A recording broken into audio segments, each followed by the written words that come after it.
environment or financial services, right across the economy. And that is to meet our ambition to grow the economy, to make working people better off and to make our country and our economy more competitive. So next week the new growth forecast will be published by the Office of Budget Responsibility, but this is just one of a range of measures, along with the planning and infrastructure bill that was published last week, the pensions bill which is coming soon, to turn around the lacklustre growth performance that has affected the UK for far too long. Well, if you look at what the OECD have done today, they have downgraded most major economies' growth forecasts. The UK is not immune from those global headwinds. But if you look at the forecast for next year for the UK, we're forecast to be the second fastest growing economy in the G7. That is up from the third fastest the last time they published their forecasts. But if you're asking, am I happy with those numbers? Of course not. I want to see the UK economy create more jobs, create more prosperity, to lift the living standards of working people. Nigel Reeves entered the debate with a sense of assuredness, thinking it would be just another familiar political exchange. As Chancellor of the Labour Party, she had been in similar situations countless times, defending her party's stance and skillfully presenting well-practiced arguments. The focus was on Labour's economic record, and Reeves was ready to highlight the party's achievements in stabilising the economy after years of austerity. She was prepared to emphasise the progress made in creating growth, promoting stability, and laying the foundation for future success.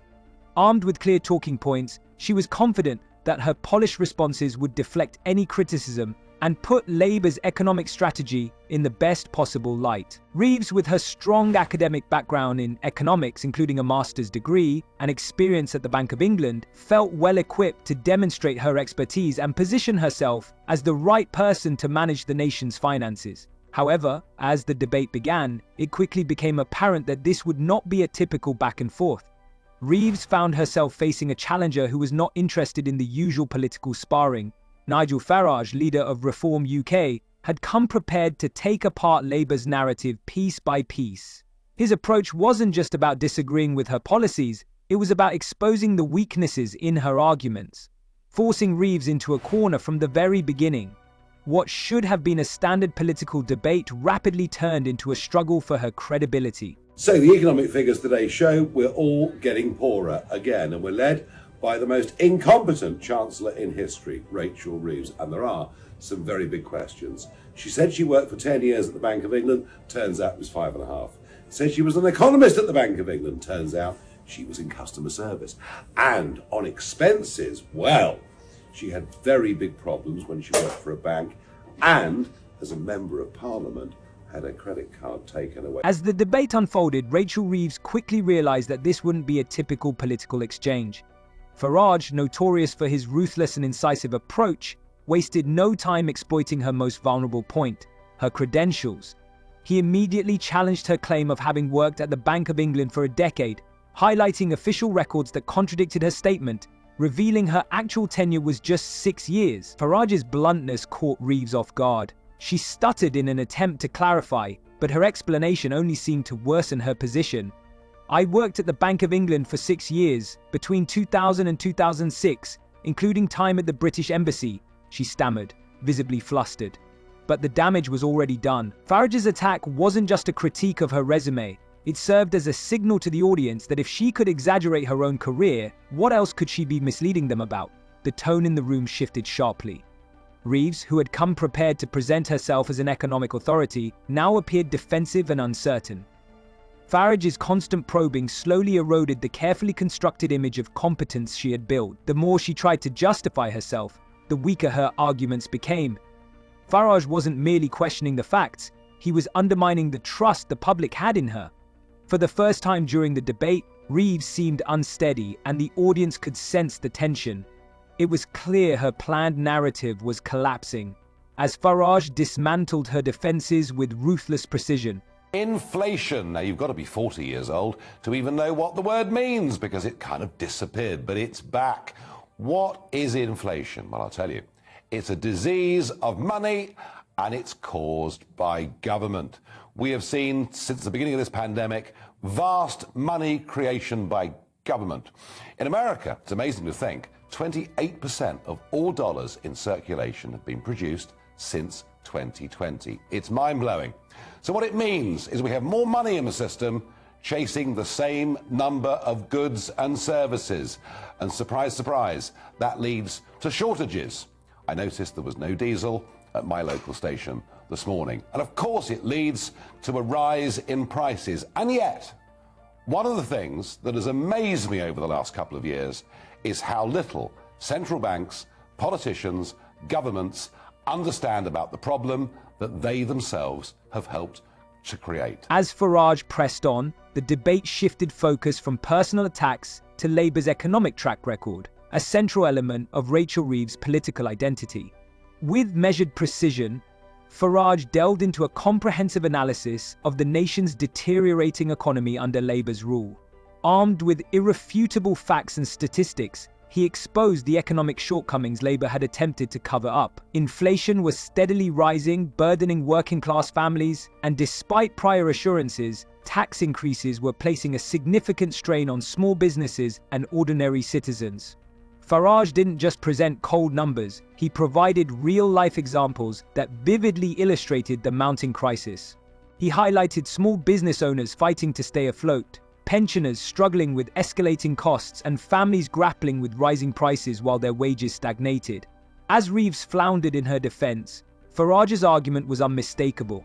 Labour's policies weren't merely ineffective, they were actively harming those they had promised to support.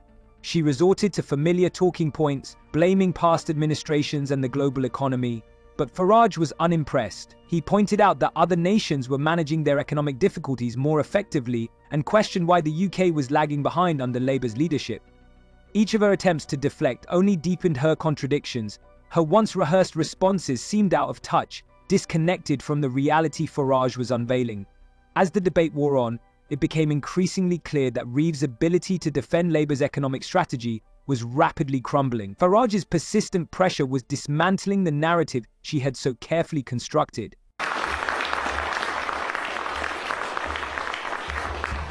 Thank you very much and good morning, everybody. Well, as Zira has said, we've had a very busy, active and I think pretty successful 7 months. The speed, the growth and the breadth of the party has been pretty astonishing. I have to say my main priority since July the 4th has been the 1st of May, because the 1st of May is our first real electoral test since the general election, where we intend to prove that the polls are not virtual, but that they are real. So a huge amount of work has got into it, and the political opportunity is, I think, pretty extraordinary. Labour have not exactly got off to a very good start. And even if the Prime Minister is able to use his Brexit freedoms to stand much taller on the world stage than he would have done as he... The debate took a dramatic shift, and Rachel Reeves found herself on the defensive, struggling to maintain the narrative she had so meticulously crafted. Sensing her vulnerability, Farage pressed on, honing in on Labour's economic promises. For months, Reeves had assured the public that her party was guiding the country towards stability and growth. But now, Farage was dismantling those assertions, exposing them as nothing more than empty words. He highlighted the harsh truths of Labour's policies: soaring inflation eroding people's savings, tax increases hurting the working-class voters Labour claimed to represent, and a business landscape weighed down by excessive regulation.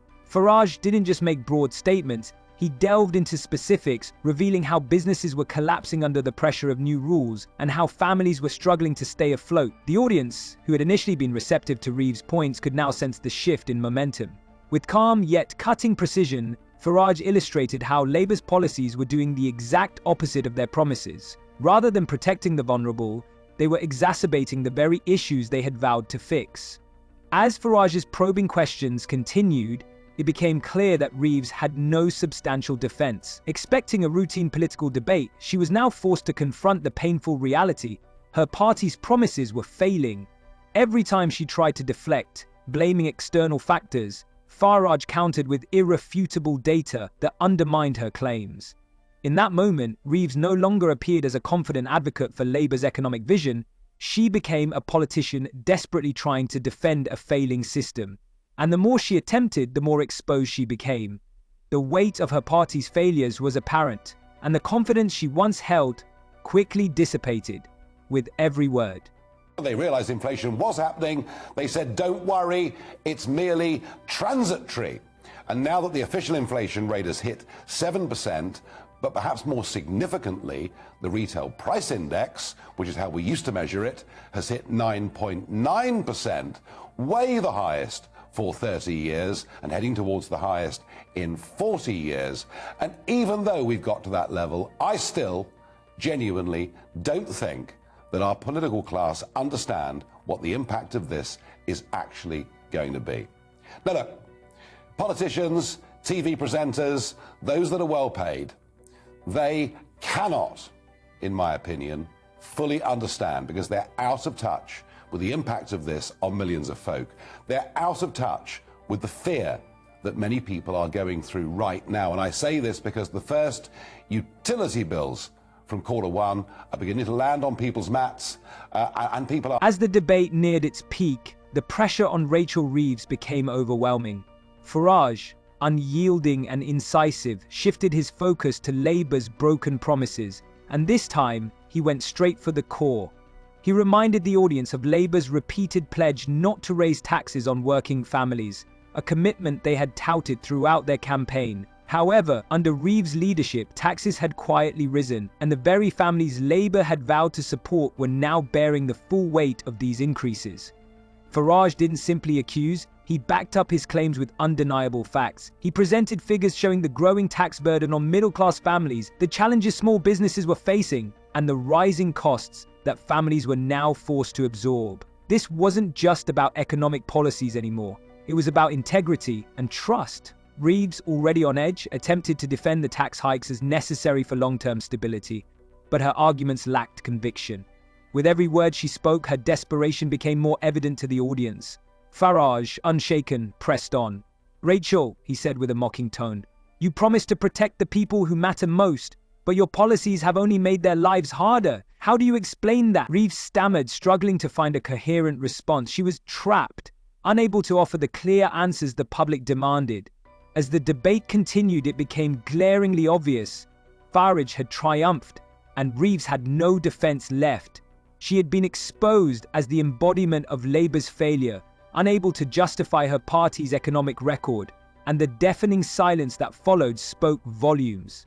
Just how big the impact is going to be on jobs and the economy once the budget takes full effect on April the 1st. So we have a chance and an opportunity there. As for the Conservatives, well, of course, on May the 1st, they're going to be defending hundreds of seats that they won in 2021, when they were right at the absolute peak of Boris Johnson's then success. But the level of betrayal to so many voters who voted Conservative back in 2019 has been such that the party now stands, frankly, for nothing. It serves no particular purpose. The aftermath of the debate proved to be disastrous for Rachel Reeves and the Labour Party. As the situation unfolded, the full scale of her humiliation became painfully clear. The media, quick to seize on the dramatic events, exploded with coverage, analysing every second of the debate. Headlines blared across TV screens and newspapers, with phrases such as "Labour's economic credibility in ruins" and "Reeves caught in a lie" dominating the news cycle. Social media erupted, with clips of Reeves' faltering performance spreading rapidly. Memes mocking her inability to defend her policies flooded the internet, and public opinion swiftly shifted. Even Labour supporters, once staunch in their backing of Reeves, began questioning her competence. For many, it wasn't just her debate performance that stung. It was the feeling of betrayal. The promises Labour had made to address the cost of living crisis and support working families now appeared hollow. In the days that followed, Labour's internal communications were thrown into disarray. Senior figures, including some long-time allies, quietly began calling for a reassessment of Reeves' role. Whispers of her potential resignation grew louder behind closed doors. The pressure on Keir Starmer mounted as questions arose about his failure to properly prepare Reeves for the debate. With Labour's approval ratings plummeting, Starmer's grip on the party's future grew increasingly uncertain. Some even speculated that this single, catastrophic failure could signal the beginning of Labour's decline. For Rachel Reeves, the nightmare extended well beyond the debate, with the fallout from her disastrous performance threatening to erode both her own credibility and Labour's reputation for weeks, if not months. See you again.